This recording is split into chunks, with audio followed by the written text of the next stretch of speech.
Amén, amén. Muchas gracias, mi hermano pastor. Entonces vamos a orar en el nombre de Cristo Jesús. Soberano Dios y Padre de la gloria, en esta noche, Padre Santo, te damos gracias, Señor, por tu misericordia, Padre amado, por permitirnos, Señor, reunirnos en este sitio virtual, Padre amado, para escudriñar tu palabra, Señor, para estudiarla, mi Rey del cielo. Yo te ruego, Señor, que seas tu Santo Espíritu hablando a través de mi hermano Pastor Pinto, mi Rey amado. Seas tú tomando, Señor, control, Señor, de esta clase, Señor, control de esta reunión hermosa para estudiar tu palabra, mi Rey del cielo. Habla, Señor, a nuestros sentidos espirituales, Señor, a nuestro corazón, a nuestro intelecto, Padre amado, para que todo, Señor, lo que se diga en este sitio sea de bendición y para que nosotros podamos caminar por él. En el nombre glorioso de nuestro Señor Jesucristo. Amén y amén. Amén, amén. Con las buenas noches para mi hermana María Mercedes Garzón, su esposo, su familia, lo mismo para Henry. Una pronta recuperación para Blanca Zoraida. Un abrazo para todos por allí. Amén. Bendiciones para todos. Amén. Gracias, Amén. pastor. Bueno, vamos a iniciar esta jornada recordando lo que dice la escritura en Hebreos 10:39. La escritura en Hebreos 10:39 dice exactamente, Hebreos 10:39 dice: pero nosotros no somos de los que retroceden para perdición, sino de los que tienen fe para preservación del alma. Amén. Una afirmación contundente, clara, diáfana, directa, de lo que debe ser el carácter, la determinación, la decisión, la valentía expresada de un creyente independientemente de las circunstancias, lo que le rodee, lo que le amenace, etcétera, etcétera. Simple y llanamente, no hay que retroceder. No hay que retroceder porque contamos con la fe. Tenemos fe para preservación. Tenemos fe para actuar. Tenemos fe en acción. Y con ese versículo 39 cerraba el autor de Hebreos, o cierra el autor de Hebreos, el capítulo 10 de su carta a estas personas que ya tenían dificultades. Hemos hablado de las dificultades que tenía aquel pueblo, que estaban entre la espada y la pared, decíamos hace 8 días. En esta noche de 20 de mayo del año 2026, 20 de mayo del año 2026, en este ciclo que nos ha permitido desarrollar el Señor bajo el título Superando lo Mejor, arribamos al estudio 46 y estamos estudiando Hebreos. Ahora vamos a empezar el segmento de un capítulo muy conocido, muy universal realmente, el capítulo 11 de Hebreos. Muy universal en esencia por el versículo 1, que es la definición universal de la fe. Y bajo el título El Camino de la Fe, vamos a trabajar hoy, iniciando el estudio de este capítulo 11 del libro de Hebreos. Como preámbulo, permítanme, mis hermanos, mis amados hermanos, señalar lo siguiente. La superioridad de Jesucristo,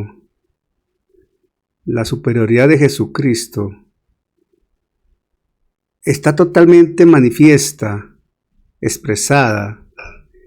Perdón, aquí quito el sonido. Ya. Está totalmente manifiesta, expresada como fundamento de la fe. Si nosotros no entendemos no acatamos, no asumimos, no digerimos, no dimensionamos la superioridad de Jesucristo que ha venido enseñando Hebreos, entonces está coja la fe. Está en un dilema esa fe. Porque la superioridad de Jesucristo como fundamento de la fe se ha considerado como eje esencial. Y por lo mismo único para desarrollar el presente estudio de lo que va de Hebreos. ¿Se estima valioso el rigor académico que hemos hecho? Sí, claro. La sensibilidad pastoral para el curso, sí, claro. Pero el propósito fundamental es ofrecer un camino de entendimiento en ese contexto histórico, teológico, pero ante todo la luz que el Espíritu Santo nos da para comprender la dimensión de la superioridad de Jesucristo. Y eso es lo que ha desarrollado el libro de Hebreos a través de los 10 primeros capítulos para llegar a este capítulo 11. En esta noche vamos a trabajar con los 3 primeros versículos del capítulo 11. Obvio, vamos a seguir trabajando desde una matriz hermenéutica, integrando el enfoque pentecostal necesariamente, una teología trinitaria, ni más faltaba. La perspectiva dispensacional es muy necesaria. Y esto le provee a cada uno de los que escucha la enseñanza. A todos nosotros nos entrega comprensión integral de esa fe bíblica. De esa fe bíblica sustentada en quién es Jesucristo. Claro, hemos mirado estudios teológicos, hemos abordado algunos escritos para mirar cosas, pero ante todo contamos con el Espíritu Santo. Hebreos 11.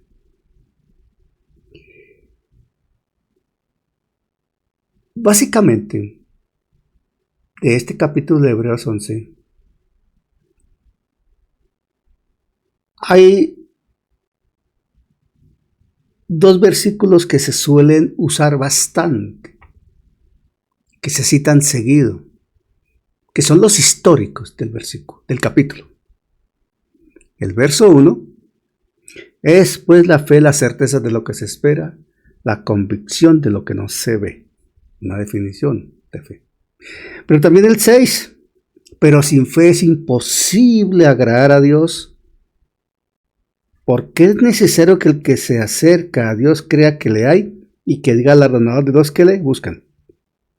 Y el 6, esencialmente por la parte A, casi siempre uno cita del 6 o escucha uno que cita del 6, la parte que dice, pero sin fe es imposible agradar a Dios.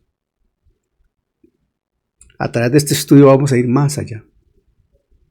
Más allá del hecho de recordarlos, expresarlos, repetirlos. Queremos ir más allá. Miren, para comprender la fe de la que habla el autor acá, nos es necesario sintetizar el contenido doctrinal de los capítulos 1 a 10.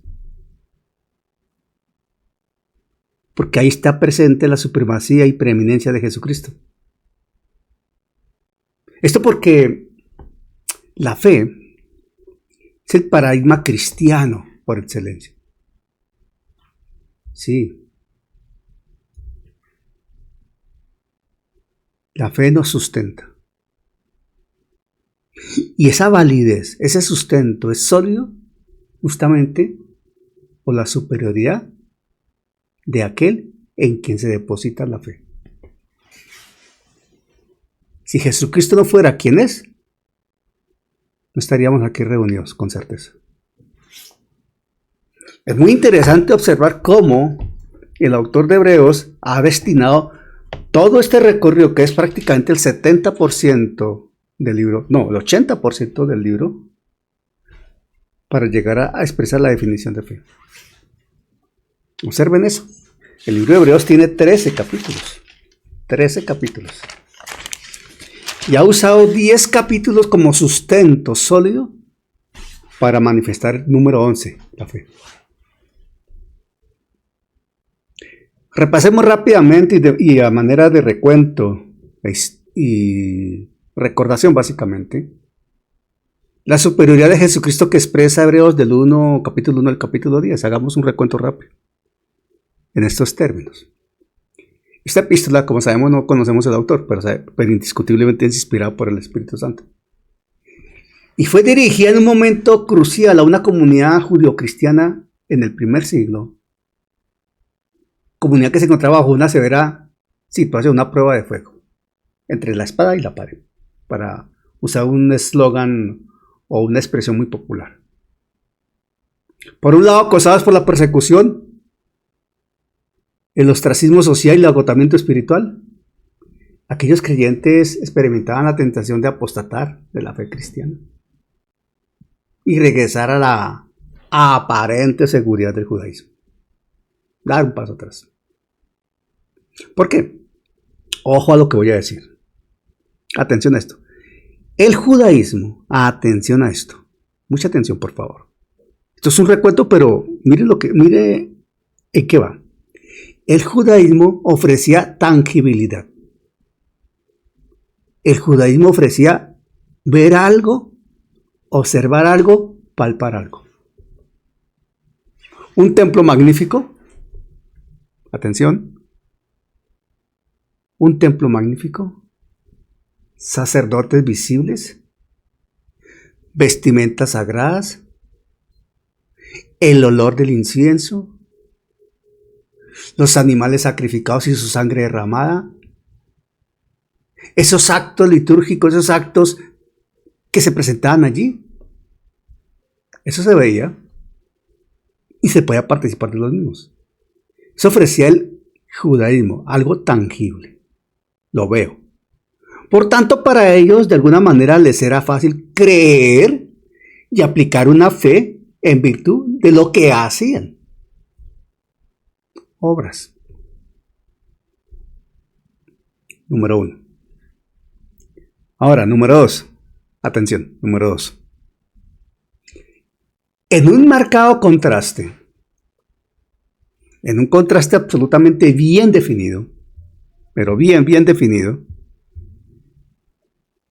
el cristianismo llamaba a adorar a un Mesías crucificado, que había resucitado y ascendido a un santuario celestial invisible. No lo podían ver, aunque habían visto, o algunos dudaban, pero habían visto al hombre resucitado, a Jesús resucitado, pero se fue. Los dejó solos. Se fue a la patria celestial. No estaban para verlo. No estaban para adorarlo. No estaban en un templo, etc. Y ante tal crisis, y en riesgo su integridad física, su vida, sus bienes, tenían que tomar decisiones. El autor de Hebreos, en su escrito, nos transmite que aquí no hay paliativos emocionales. Aquí hay una manifestación de la más pura, fina y profunda cristología en el Nuevo Testamento, demostrando que Jesucristo es infinitamente superior a cualquier elemento del antiguo pacto, de la antigua administración, de la antigua dispensación, de la antigua economía de Dios. Ojo, cuando digo aquí la palabra economía, hago una observación y una aclaración importante. En muchos textos ustedes van a encontrar la palabra economía, y cuando encuentren la palabra economía en estos aspectos de orden teológico, todo esto no se refiere al concepto de economía que nosotros conocemos en nuestro medio, de dinero, negocios, esas cosas, no. Cuando hablamos de economía estamos hablando de administración, de un tiempo de Dios, de una dispensación, Básicamente de eso. A eso se refiere la palabra economía cuando se tocan en estos estudios teológicos. Bueno, volviendo al tema. El argumento comienza estableciendo la superioridad de Cristo en el ámbito de la revelación y la relación con la creación. Eso está perfectamente referenciado ya en el capítulo 1 del 1 al 4. Dios siempre nos ha hablado y ahora nos habla a través del Hijo de Cristo. Y nos habla de lo que es Cristo, de quién es Cristo. Y Jesucristo es presentado con un nivel trinitario impactante, incuestionable. Él es el resplandor de su gloria y la imagen misma de su sustancia. Hebreos 1:3. ¿Qué expresión, hermano? ¿Qué expresión? Entonces esta expresión, hablando de que Jesucristo es el mismo Dios, la esencia misma de Dios, le volaba los sesos a la tradición y al costumbrismo. Porque el Hijo comparte la esencia inmutable, omnipotente y eterna del Padre, siendo Dios. O sea, ese Mesías que habían visto, crucificado, no es esencialmente un revelador y quien vino solamente a presentar al Padre, sino es Dios mismo, el sustentador, redentor supremo. Superior a los ángeles, como dice el mismo autor de Hebreos. Y pone a los ángeles como espíritus ministradores, al servicio de, como seres creados. Claramente establecido ahí. Y en esa estructura que presenta Hebreos, el autor sigue enfatizando y demostrando, argumentando la superioridad de Jesús, contrastando contra los héroes fundacionales del judaísmo, de la nación hebrea. Moisés, Josué, superiores a ellos. Total. Habla del reposo que Josué ofreció llevando el pueblo a la tierra prometida, pero no era un reposo perfecto, pero en Cristo hay un reposo perfecto. Porque hubo una generación que pereció allá en el desierto por desobediencia. Y en ese contraste se evidencia cómo la iglesia debe aferrarse a la fe para no repetir el fracaso de los antepasados. Y así avanza ese despliegue de enseñanza, de doctrina, hasta el capítulo 10. Hablando de la superioridad del sacerdocio de Cristo, etc. Y la instauración del nuevo pacto. Dejando en evidencia que aunque el sacerdocio levítico era necesario, brillaba por su imperfección, por ser temporal, por ser limitado, por ser ministrado por los hombres, porque eran animales los que derramaban su sangre, y que así el pecado se mantenía, no se quitaba. Pero Jesucristo fue constituido sumo sacerdote para siempre, según el orden de Melquisedec. Y aparece Melquisedec, y esto le da un panorama absolutamente diferente a la herencia levítica, para después asumir Jesús la herencia judaica. El león de la tribu de Judá. Entonces, el autor logra sustentar cómo Jesús ofreció un sacrificio perfecto, único y definitivo. No repetible, no necesitaba repetición.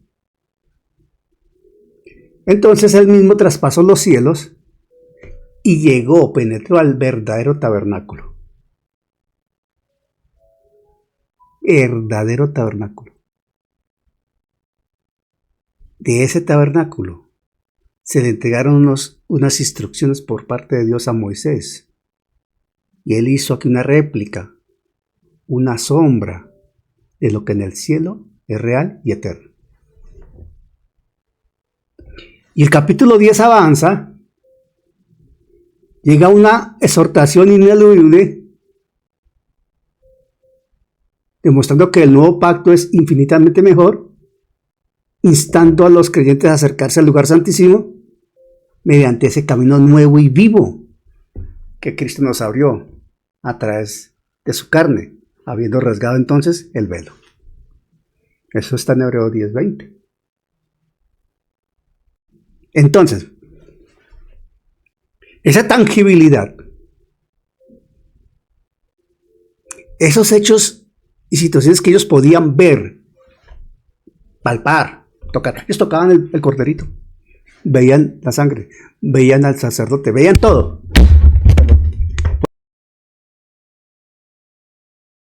La obra de Jesús. Ya no veían a Jesús. Los que lo habían visto, los que tenían memoria de haberlo visto, ok, lo vieron caminar por los caminos de Judea, de Samaria, etc. Lo vieron en la cruz, perfecto. Algunos lo alcanzaron a haber resucitado, ok, pero él se fue. Y queda la doctrina. Entonces, acceder a esa realidad celestial, miren esto entonces, para seguir en esa coinonía con lo que venimos citando, acceder a esa realidad celestial, a esa nueva situación de relación con Dios, demandaba abandonar la dependencia de los sentidos físicos, de lo que veían, escuchaban y observaban allá en el templo, de lo tradicional y la costumbre, de lo que toda la vida habían escuchado, visto y practicado. Y el autor de Hebreos, finalizando el capítulo 10, ya sobre la altura de los versos 37 y 38 por allá, cita al profeta Habacuc: mas el justo vivirá por fe. Vivirá por fe. Y si retrocediere no agradará a mi alma. Eso dice 10:38. Mas el justo vivirá por fe, y si retrocediere no agradará a mi alma. Contrastando totalmente contra aquello de hago, creo, hago, creo, hago, creo. Aquí es escucho, recibo, creo, obedezco, creo. Sigo escuchando, sigo creyendo, sigo obedeciendo. Y acá en este contexto, el autor establece el argumento de la valentía. Ojo, la valentía. Mire, acá entonces el autor introduce, para finalizar el capítulo 10, el argumento de la valentía que confiere la fe. Y el aferrarse a la superioridad de Jesucristo, cuando declara: pero nosotros no somos de los que retroceden. Y fíjese una cosa, pero nosotros no somos. El autor se está incluyendo ahí.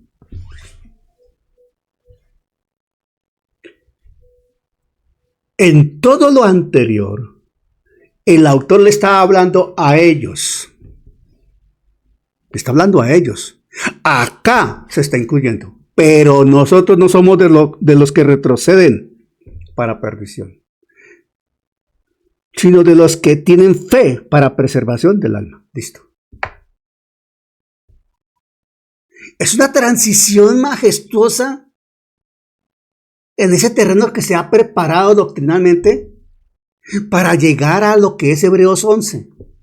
Se trabajó, se preparó el terreno, se preparó la conciencia, el entendimiento, la revelación. El Espíritu Santo estaba trabajando en cada uno de ellos para poder revelar lo que es la fe.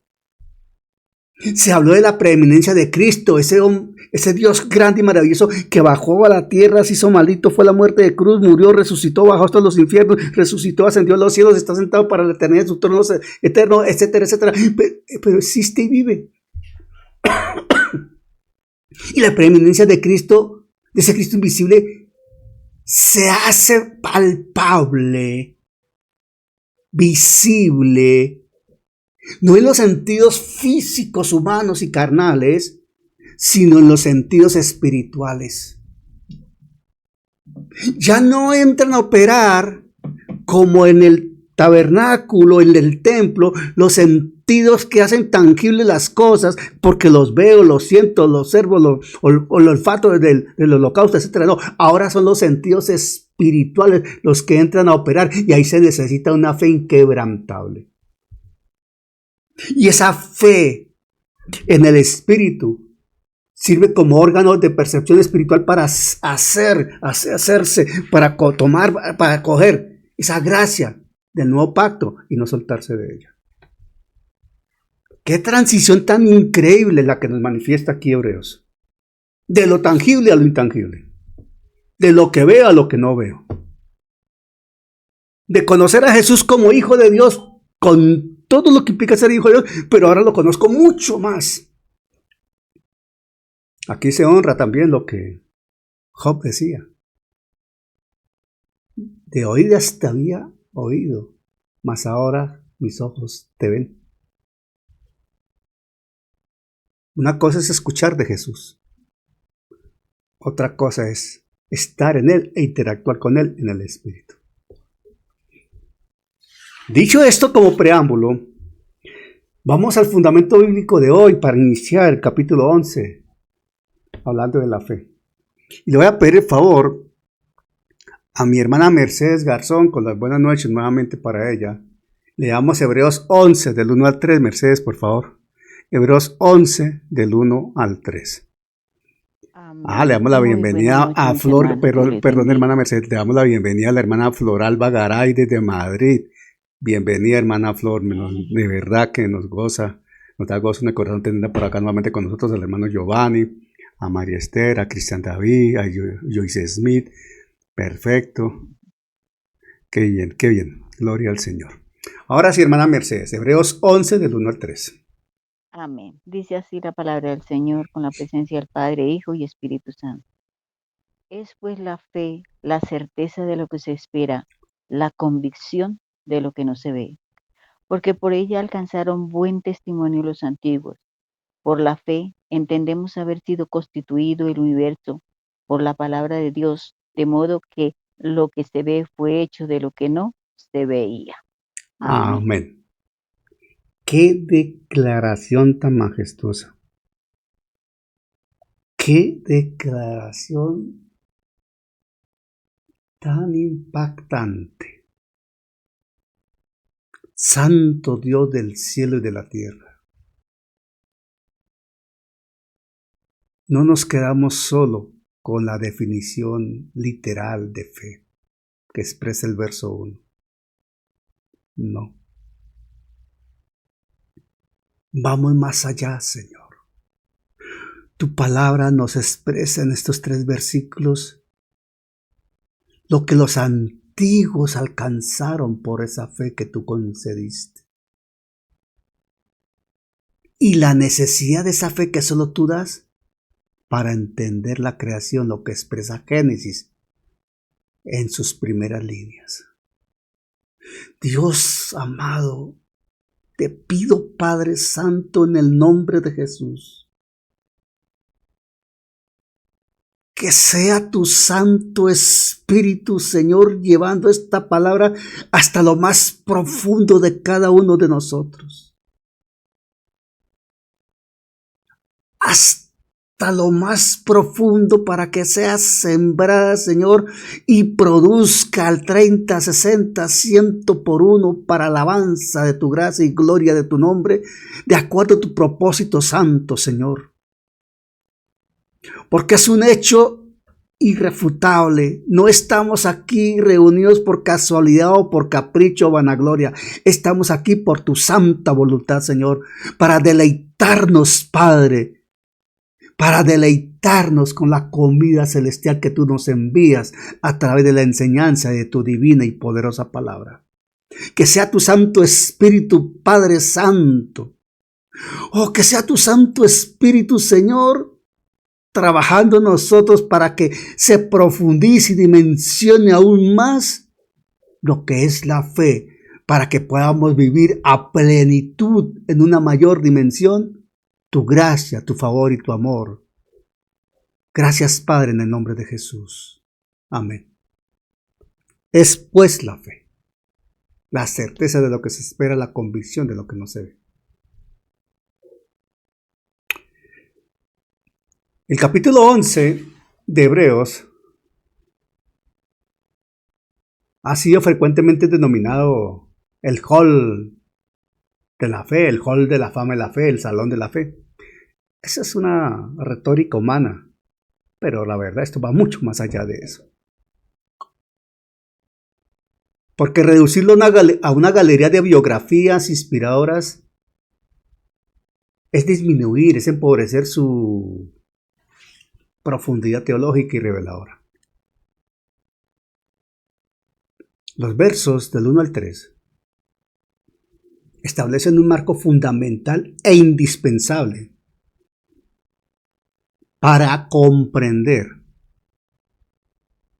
asimilar, dimensionar, aplicar y seguir el ejemplo de cómo operaron los santos del Antiguo Testamento y cómo debe operar en consecuencia el creyente del presente tiempo de esta dispensación de la gracia, de la época de la iglesia. Acá hay una transición histórica, y es que pasa del templo construido físicamente, del templo construido, digámoslo así, con ladrillos, a la iglesia, el templo hecho por Dios directamente, no por manos de hombres. O sea, del templo hecho por manos de hombres al templo no hecho por manos de hombres. Y ahí nos toca entrar un poquito al exégesis de Hebreos 11.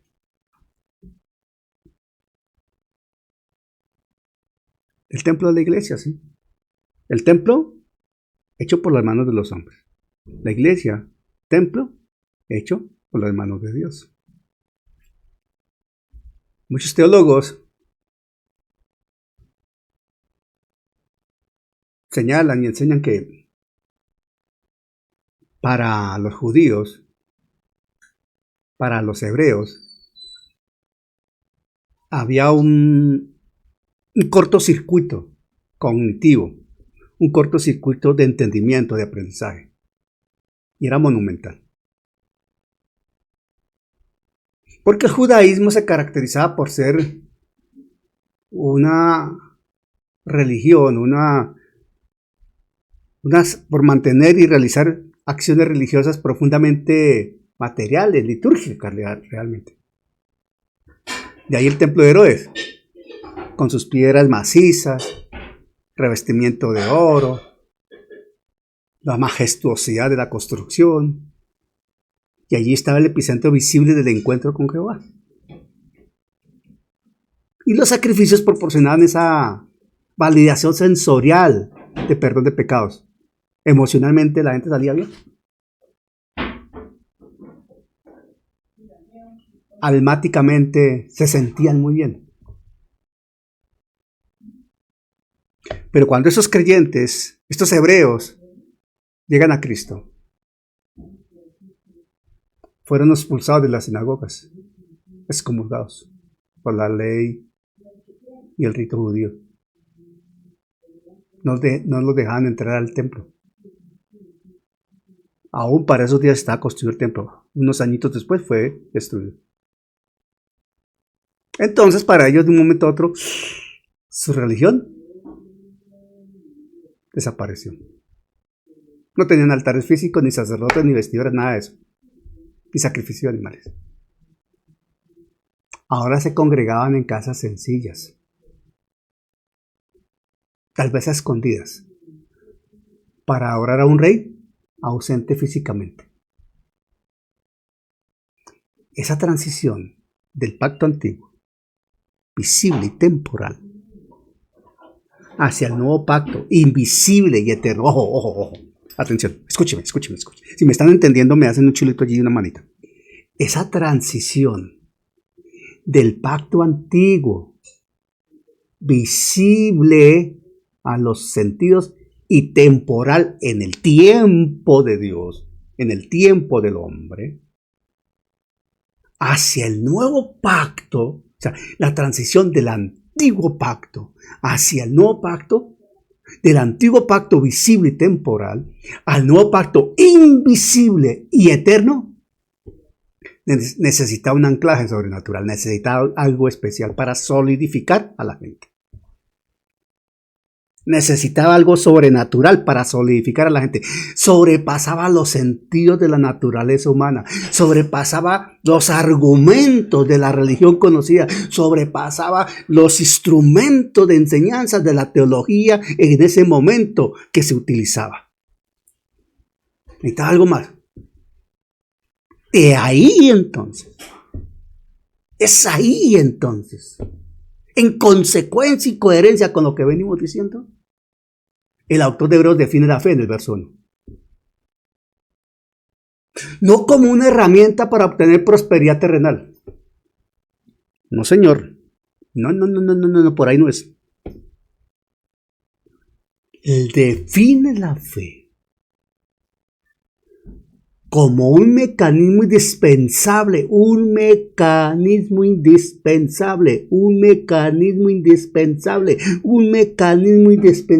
para sobrevivir en ese exilio cultural y religioso y en semejante condición de persecución y riesgo. Porque ahí, en esa condición, en esa instancia, en ese entorno social, político, religioso, en esa jauría que perseguía, la fe es lo único que puede compensar la pérdida del templo visible. La fe es lo único que puede superar lo que dejamos de percibir con los sentidos físicos. La fe otorga al creyente la capacidad de interactuar con el santuario celestial de forma tan real y objetiva como si estuviera tocando las piedras del templo en Jerusalén. Creo que me estoy haciendo entender. Necesitaban la fe, así como tú y yo la necesitamos hoy. Traigámoslo al presente, hermana. Para aquella persona que está acostumbrada a subir a Montserrat en las Semanas Santas o cada 8 días. Para aquella persona que está acostumbrada a ir al Señor Caído de Montserrat y hacer cola allá y tocar allá la urna esa donde lo tienen. Si es que lo dejan ver. O llegar allá y coger un poquito de agua bendita que llaman y santiguarse con ella. O ir a no sé qué monumento. O ir al santuario de las Lajas. O ir al Cristo de Buga. Yo no sé cómo será eso que se llama por allá. Ya se me olvidó todas esas cosas. Ir a cualquier lugar donde hay una imagen. O postrarse ante un cuadro o ante un pedestal, a lo que sea, para la persona que se pone un escapulario, que se pone una cosa, que lee un rosario, etcétera, etcétera. Ustedes me están entendiendo. Para esa persona que se acostumbró toda su vida a esas acciones físicas que le alimentaban el alma, sus sentidos sensoriales, etcétera, etcétera, etcétera, etcétera. Pasar ahora a algo que no necesita eso, no necesita aquello, no necesita eso, solamente crea, ponga en práctica la fe. ¿Me estoy explicando? Ahí opera el poder majestuoso, la gracia soberana, lo que es el amor de Dios con la obra grandiosa del Espíritu Santo, trayendo esa fe que viene del cielo para que nosotros nos conectemos con el Todopoderoso. Y es lo que el autor de Hebreos le está entregando aquí en Hebreos 1:1. El versículo 1 es seguramente la declaración más profunda sobre la naturaleza de la fe en toda la Escritura. Con certeza. Y no voy a ir a una versión alterna, voy a quedarme en Reina Valera al 60, porque aquí está muy bien definido. Es pues la fe, la certeza, y subraye la palabra certeza, de lo que se espera. La certeza de lo que se espera, la convicción, subraye convicción, de lo que no se ve. Es pues la fe.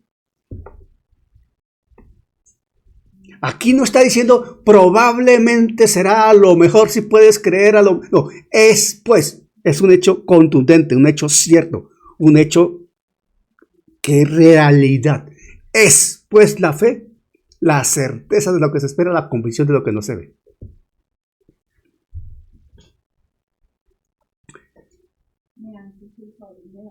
para tratar de comprender mejor esta definición, de lo que el autor está tratando de enseñar, de lo que el Espíritu Santo está transmitiendo acá. Hay que entender mejor los términos que usa el autor en ese griego original en que se escribió la epístola para transmitir la expresión certeza de lo que se espera, convicción de lo que no se ve, fundamentalmente en las palabras certeza y convicción. Hipostasis y elenchos. Hipostasis y elenchos. Hipostasis para hablar de certeza, elenchos para hablar de convicción. Vamos a hablar un poquito de eso porque es necesario. Esto nos va a llevar a algo más profundo. A ver. Certeza. La palabra hipostasis del griego habla de certeza, es lo que se traduce certeza, en donde queda la expresión certeza de lo que se espera. Pero eso que se espera está fundamentado en la certeza, certeza de lo que se espera. Y esa misma palabra, hipostasis, que se traduce certeza, también de allí viene la palabra sustancia.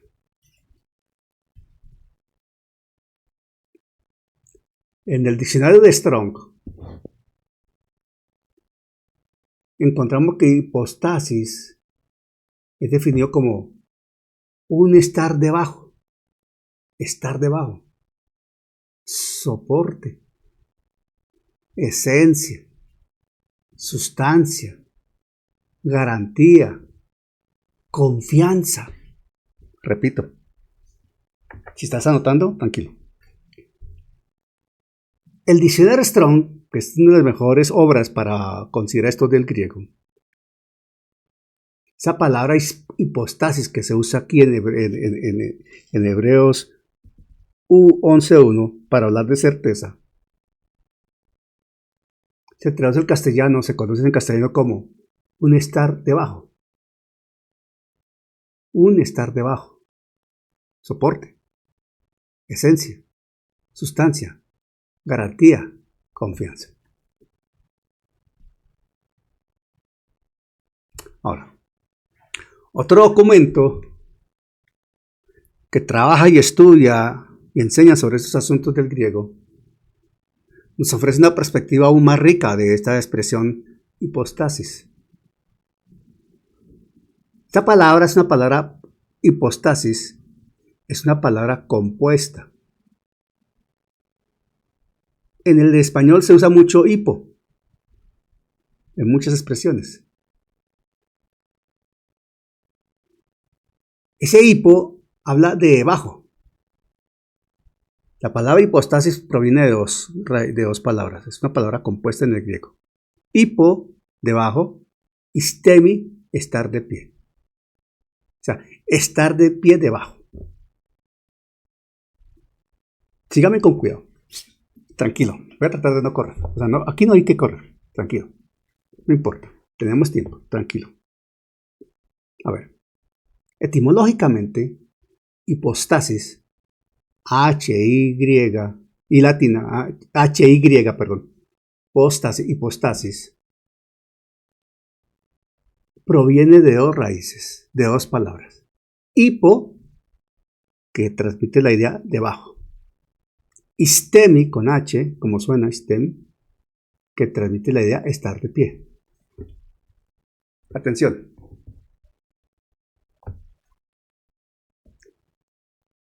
La filosofía clásica griega que influenciaba bastante, obviamente, ese idioma que se usa, que es el mismo griego, ese término hipostasis era usado para contrastar una realidad objetiva e inalterable, frente a algo puramente de apariencia superficial. Ojo, vamos ubicándonos. Ese término se usaba para contrastar una realidad objetiva e inalterable frente a la apariencia superficial. Miren esto. Se han encontrado papiros, documentos. Los arqueólogos han encontrado documentos que refieren a ese griego koiné, ese griego en que se escribió esto que estamos hablando, del primer siglo, citando que hipostasis, atención a esto que les voy a decir, para tener bien, es que esto es importante para entender la dimensión de lo que estamos hablando en la definición de fe, hermano.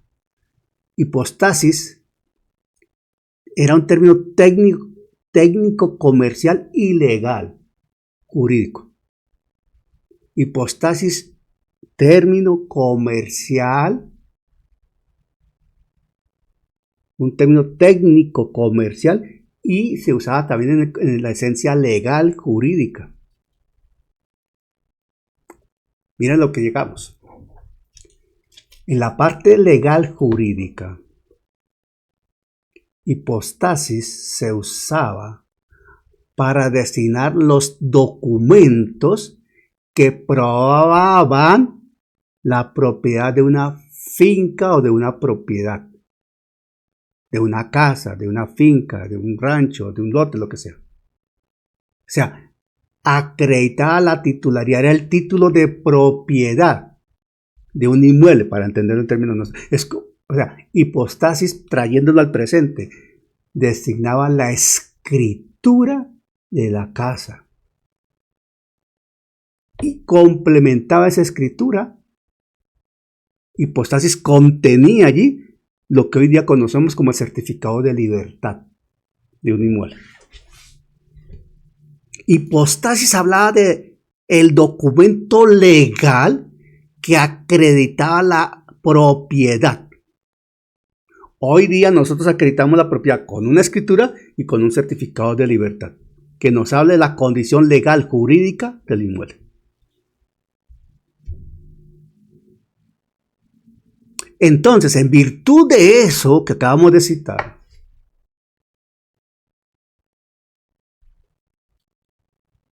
en virtud de lo que acabamos de citar, de lo que el griego enseña,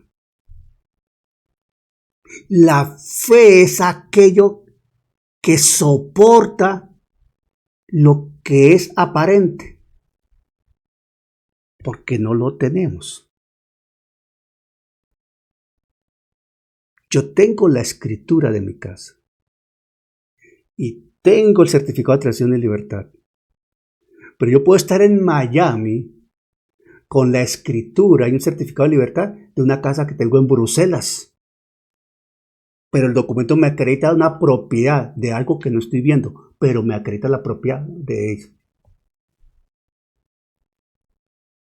Entonces, hipostasis está representando la posesión anticipada y la garantía de lo que va a venir. Lo que está diciendo es que hipostasis es como un documento legal que te dice, eso es verdad, eso es cierto, eso es tuyo, aunque no lo estés viendo hoy. Esa es la fe.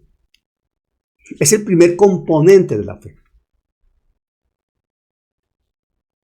O sea, en consecuencia de lo que estoy citando, atención, a ver. En consecuencia con lo que estoy citando, la fe no es un sentimiento optimista. No es puro optimismo. Espero que Dios responda. No, hermanos. No. Por ahí no es. No. Eso no es. Ahí veremos, Dios sabe. Por fe. No, hermano, así no es. La fe es el título de propiedad legal, escrito en la sangre del Calvario y firmado por la sangre de Cristo. que garantiza al creyente que las promesas de Dios y todo aquello que escatológicamente está manifestado le pertenece en el presente, porque Dios lo garantiza. ¿Me estoy haciendo entender?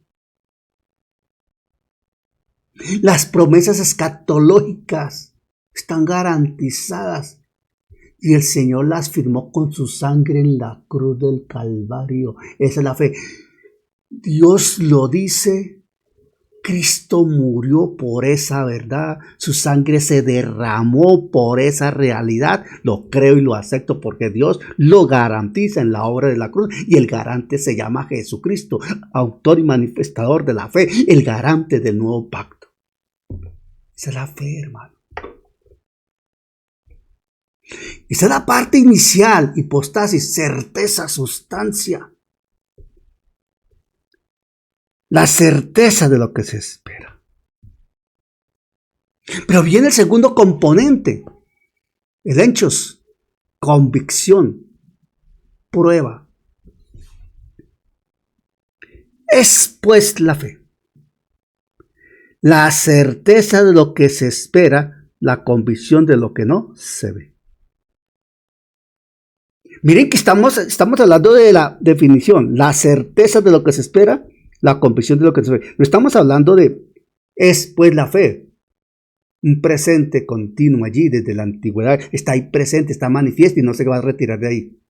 Estamos diciendo, la certeza de lo que se espera, la convicción de lo que no se ve. Convicción, habla de prueba, el hechos en el griego. Esa segunda parte, la parte B del versículo 1 del capítulo 11, la convicción de lo que no se ve.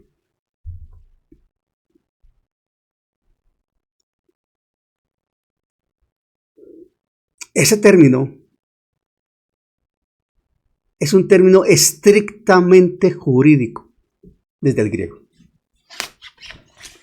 Es un ámbito jurídico usado en los tribunales de justicia, obviamente. Es un ámbito jurídico, ojo, un ámbito jurídico. Aquí hay que tener cuidado con esto, hermano, el alcance de esto. Un ámbito jurídico. Ese hecho significa prueba, demostración, evidencia irrefutable que obliga al juez o al jurado a emitir un veredicto de certeza absoluta. Lo vuelvo a repetir. Escúcheme. Esa convicción que habla de una prueba, viene del griego elenchos, y esa palabra griega, elenchos, es un término que se utilizaba en el ámbito estrictamente jurídico, en los tribunales para aplicar justicia. Implica entender esa palabra elenchos, que se traduce convicción, que habla de prueba. Significa que es una prueba, una demostración o una evidencia irrefutable que obliga al juez o al jurado a emitir un veredicto de certeza absoluta.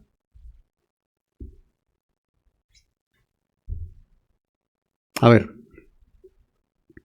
aquí el contraste que veníamos citando desde el comienzo es fundamental. Miren, los sentidos, el contexto humano, la naturaleza humana, el mundo que nos rodea, el materialismo que nos rodea,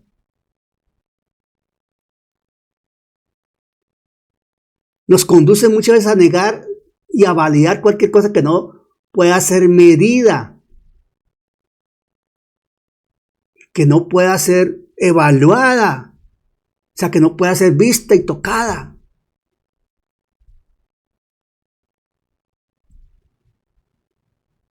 Es como si a uno le dicen, aquí hay una libra de arroz y tú vas a pagar, ok. Tú dices, espérate un momento, péseme la libra de arroz, quiero ver en la balanza que hay una libra de arroz.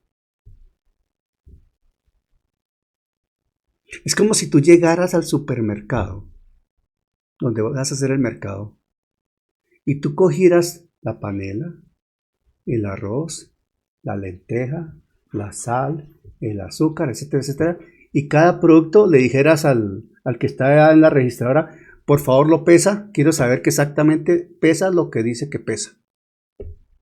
Porque tú no aceptas que esté escrito que es 1 libra, que son 500 gramos, no. Quiero ver que efectivamente pesa. La fe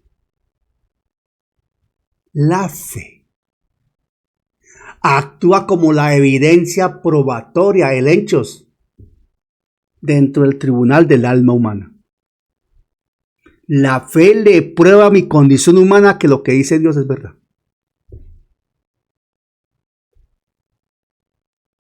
Ojo, la fe hace que mi condición humana se sujete a una verdad espiritual. Lo dice Dios. Es la prueba.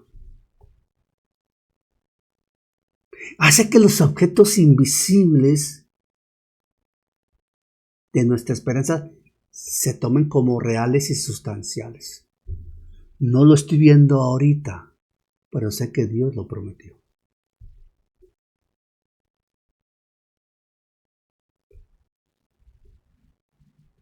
A ver, va más allá del consentimiento intelectual.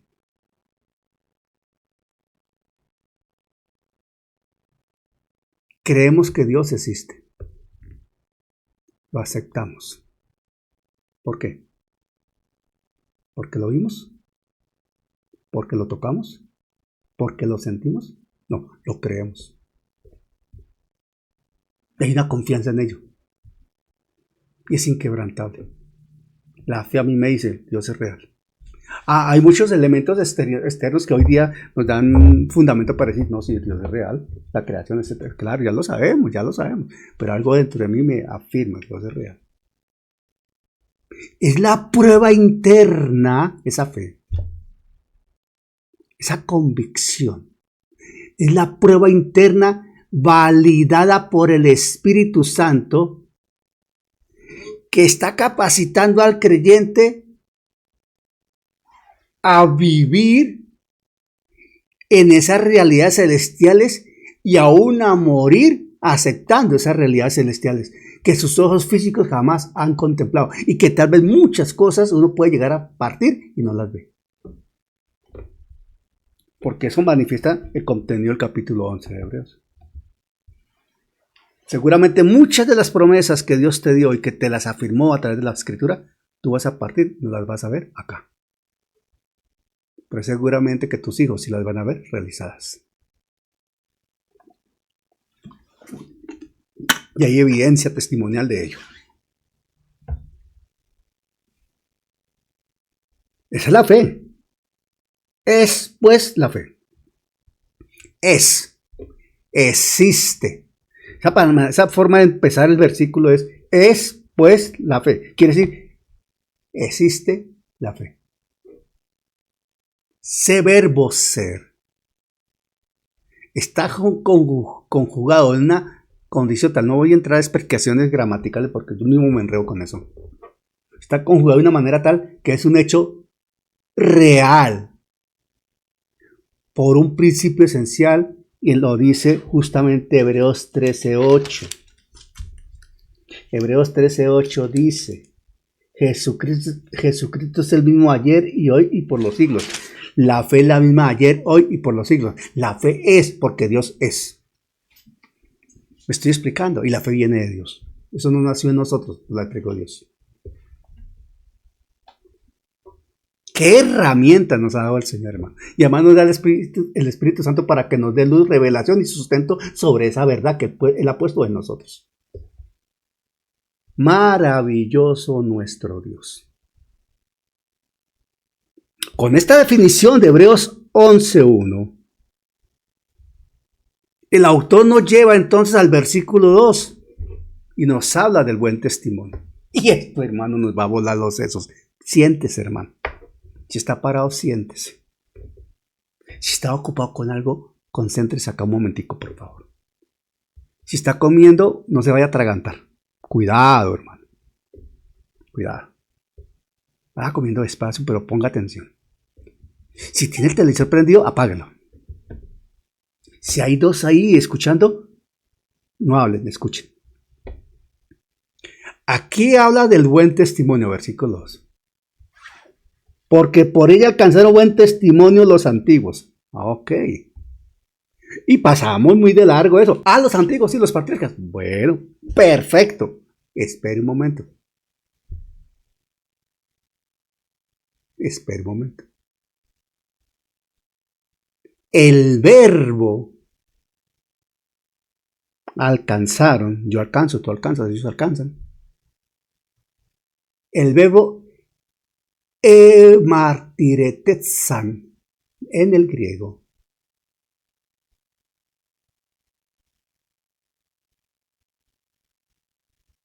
esa expresión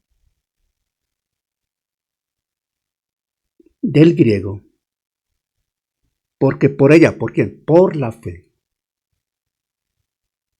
Porque por ella, por la fe. Cuando dice porque por ella, puede decir por la fe. Alcanzaron buen testimonio los antiguos. Ok. La expresión verbal,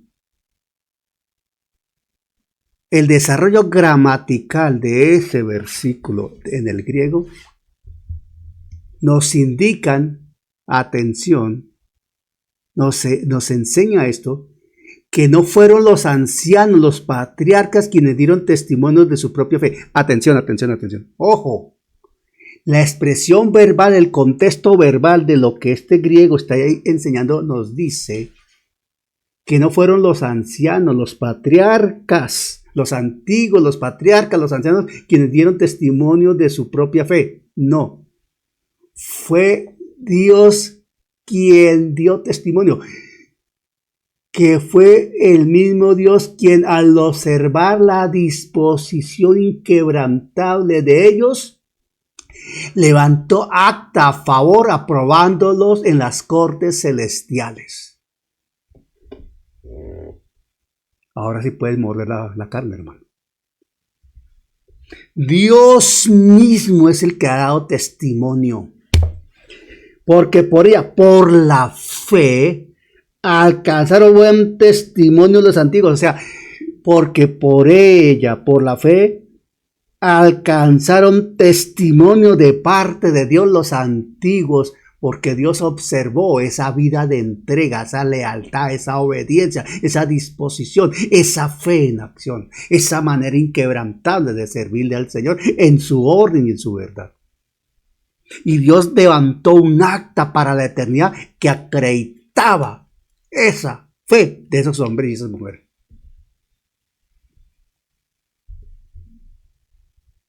¿Me están entendiendo? Entonces aquí no se trata que uno mismo dé testimonio de su fe. Aquí no se trata que el hermano dé testimonio de mi fe. Que mi esposa dé testimonio de mi fe o que yo dé testimonio de la fe de mi esposa. Aquí se trata que Dios esté dando testimonio de nuestra fe. Atención. Se trata que Dios, que lo sabe todo, lo conoce todo, y ante quien estamos desnudos, a quien no podemos engañar, Él da testimonio de nuestra fe. Él acredita nuestra fe. Él la acepta o la rechaza. Es Dios quien da testimonio de nuestra fe.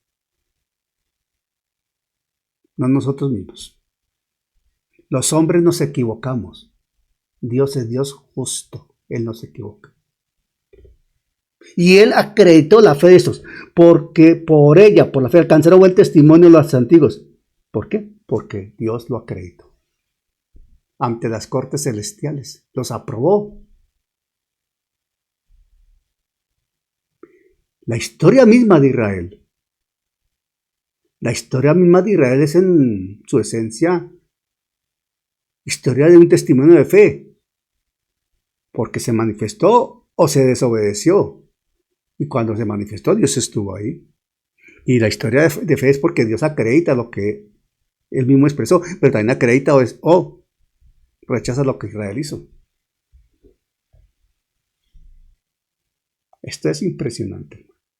Y solamente vamos con el versículo 2.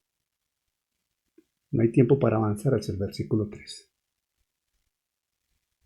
En 8 días, si el Señor lo permite, avanzaremos al versículo 3.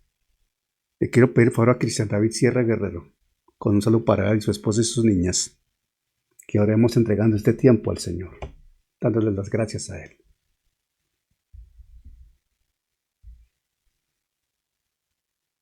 Cristian, por favor.